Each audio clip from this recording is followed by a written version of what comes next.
Hola, yo soy Erika Bastoncita.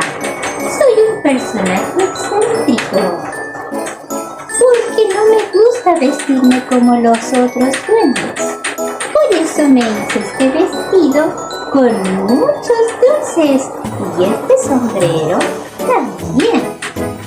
Santa Claus me dice que estoy muy loca, porque ¿cómo se me puede ocurrir usar este sombrero?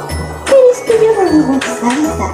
A mí no me gustan esos sombreros tan aburridos y esa ropa así tan puntiaguda. Me gusta ser como una princesa. También me gusta verme como Willy Wonka, sombrero loco. Y así es. Ahora te voy a mostrar un baile muy simpático. No soy una excelente bailarina, pero puedo darte una alegría, mucha alegría.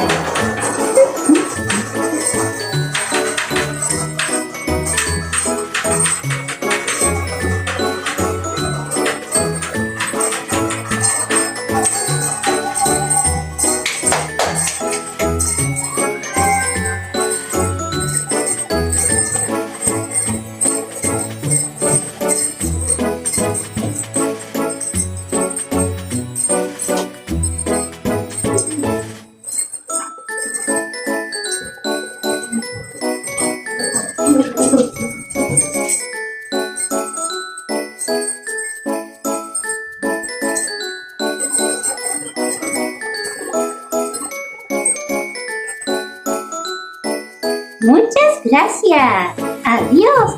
¡Feliz Navidad!